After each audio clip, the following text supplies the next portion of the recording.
புதுச்சேரி தவளக்குப்பம் அடுத்து இடையார்பாளையத்தில் அமைந்துள்ள JMJ மேல்நிலைப் பள்ளியில் மாணவர்களுக்கான அறிவியல் கண்காட்சி டிஸ்கவர் ஆஃப் இன்ஸ்பயர் தலைப்பில் நடைபெற்றது. இந்த அறிவியல் கண்காட்சியை சிறப்பு விருந்தினராக அருள் தந்தை பிரான்சிஸ் துவக்கி வைத்தார். மேலும் நிகழ்ச்சியின் தலைமை ஆசிரியர் அருள் சகோதரி சீமா பவுல்ராஜ், அருள் சகோதரன் சமாதானம், அருள் சகோதரன் அருட்செல்வி, அருண் சகோதரி அருணாராணி ஆகியோர் கலந்து கொண்டனர். இந்நிகழ்ச்சியில் மாணவிகளின் அறிவியல் படைப்புகள் காட்சிப்படுத்தப்பட்டது.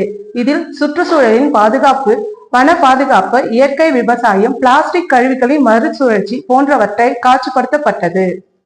இந்நிகழ்ச்சியில் மாணவி சர்மா தன்னுடைய படைப்பான டெங்கு காய்ச்சலை தடுக்கும் வகையில் டெங்கு காய்ச்சலை பரவக்கூடிய ஏடிஎஸ் கொசுவின் வாழ்நாளின் சுழற்சி தத்ரூபமாக காட்சிப்படுத்தப்பட்டது. இதில் ஏடிஎஸ் கொசுவின் முட்டை, லாவா, பியூபா, டெங்கு கொசுவை தனித்தனியாக காட்சிக்காக வைக்கப்பட்டிருந்தன மற்றும் கொசுவின் புழுக்களை உண்டாக்கக்கூடிய கம்போசியா மீன்கள், பியூட்டா பந்தன் மீன்களை காட்சிப்படுத்தப்பட்டது.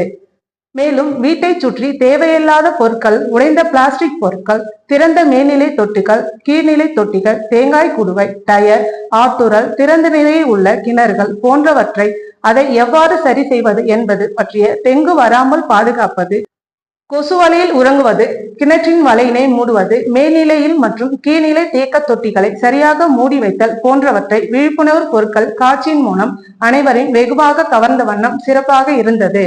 மேலும் அறிவியல் படைப்புகளின் ஆசிரியர்கள் சௌரியம்மாள், நீலாவதி, ராஜாவேணி, தமிழரசி, மாதாதேவி, வெண்ணிலா, ரம்யா, தமிழ்ச்செல்வி, வினோதினி, அஜித்குமார், கௌரி ஆகிய ஆசிரியர்களின் முயற்சியில் அறிவியல் படைப்புகள் சிறப்பாக செய்திருந்தனர்.